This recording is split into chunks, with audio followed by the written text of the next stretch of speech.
Здравейте! Днеска един малко необичаен формат и не е нещо за изпаряване, е нещо по-скоро за носене на неща за изпаряване.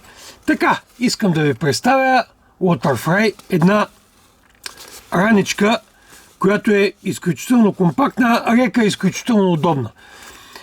Става и е предназначена най-вече за носене пред рамо. Ще ви я покажа най-напред от близко, после ще я видим и от далече. Произвеждат всякакви видове такива ранички и чантички. Тази в случая ми изпратиха да я тествам и няколко дена я ползвах. Много ми е удобна, ще видите след малко и за какво става въпрос. Така, идва в тази опаковка, съвсем удобна, река може да се пъхне навсякъде в багажа, когато не я ползвате. Така, отваряме ципчето и това нещо цялото се изсипва. Както виждате, тук е ремъка за носене през рамо. Ако искате да ползвате тази част, обръщате обратно, зипа е двустранен и това нещо лесно може да се превърне в допълнителен и удобен джоб. Така. За бутилки с вода може да сложите по една бутилка от всяка страна. Влиза този диаметър, влиза и малкият диаметър.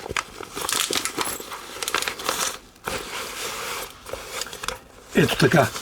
Така, следващото, което имаме е джоб за бърз достъп, който може да се отвори. Достатъчно е голям. Има малко джобче допълнително тук.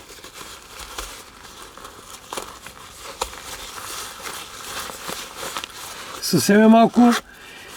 Има и възможност това цялото да се махне от тук с този цип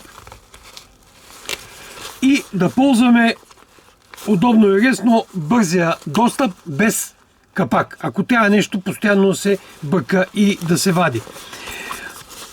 Така, водозащитена е, т.е. може и в дъжд спокойно да я носите. Много е тънка материята. След малко ще ви я покажа. Така, следващо отделение. Двоен цип, който отваря всъщност вътрешността на цялата раница.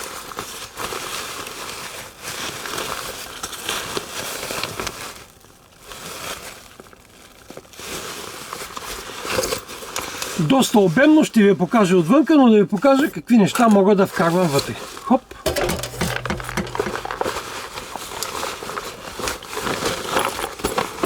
Хоп! Така ги наместя малко.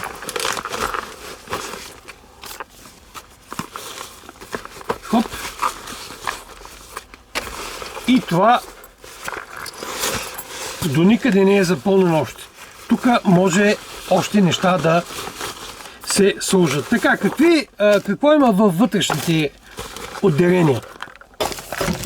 Във вътрешните отделения има няколко неща. Най-напред закачалка за крючове. Спокойно може да си защипем тук крючовете и да не се притесняваме, че се моткат някъде в багажа. Изсипваме ги някъде тук. Винаги са под ръка. Така, едно голямо отделение тук. Горе-долу до тук стига. Две малки допълнителни отделения с мрежа хванати. И още едно от тази страна за багаж. Така, ще видите повече, когато ви ги покажа на голям екран. Съжалявам, пространството ми е малко. Така, удобно направено с мрежа отзад за гърба, за да не спарва в горещите месеци. Удобно е, не се прилепва към гърба и пази да не се изпотим от зарепването. Така, ремъка за през врата е също удобно направен. Може да се регулира дължината, може да се премества съответно или отляво, или отдясно, за където ви е по-удобно. Някои обичат да носят ремъка през едното рамо, другите през другото рамо.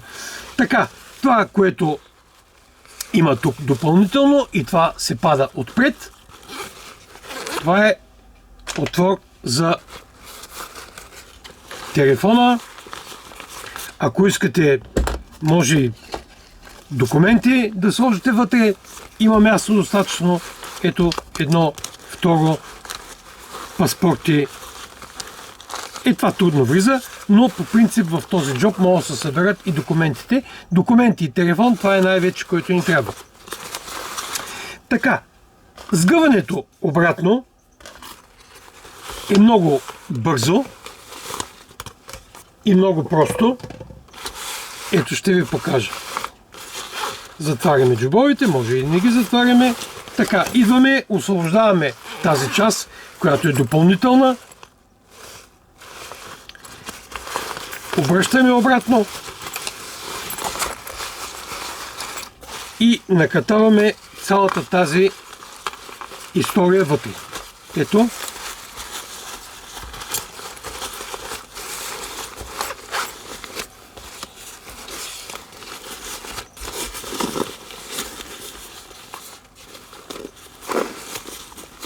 Така. Тук. И съответно дърпаме ципчето.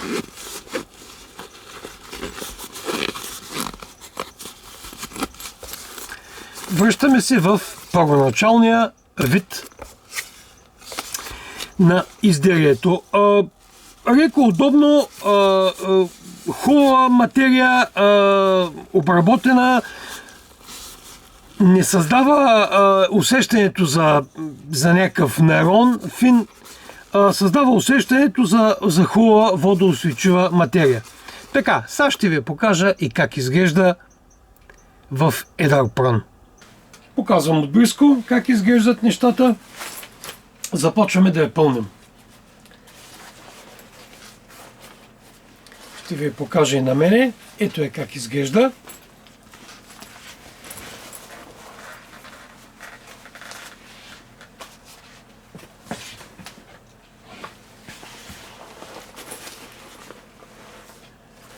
Може и през другото рамо. Съответно, ако сменим захвата от тая страна. Сега, да вземем да я напълним.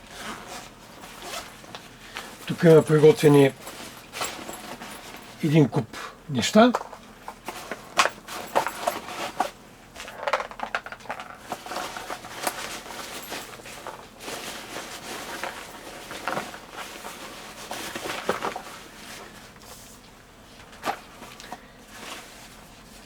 Така, телефон някакъв.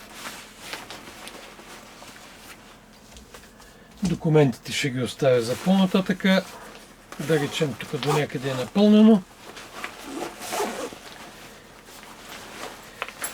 Разбира се, отпред.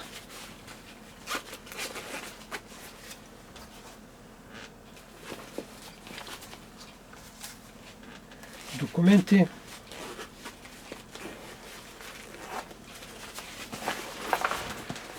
Да не забравим водата.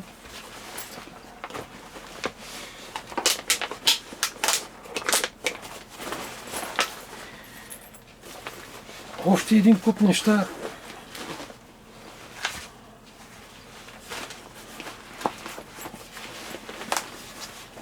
Шапката вътре.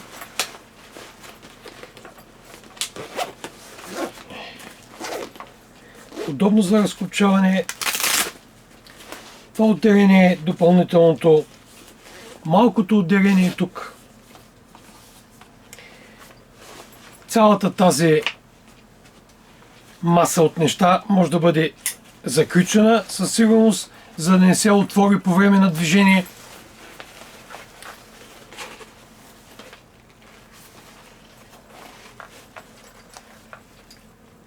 Ето как изглежда сега и вид отдалече. Малко ми офишето, съжалявам. Ето как изглежда.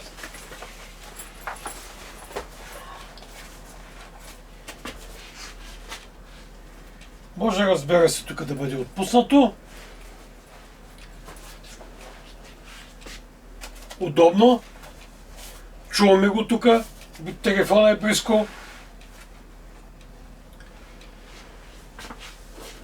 Удобно застава на гърба, както виждате. Доста голяма, бих казал, раница. Тук се оформя.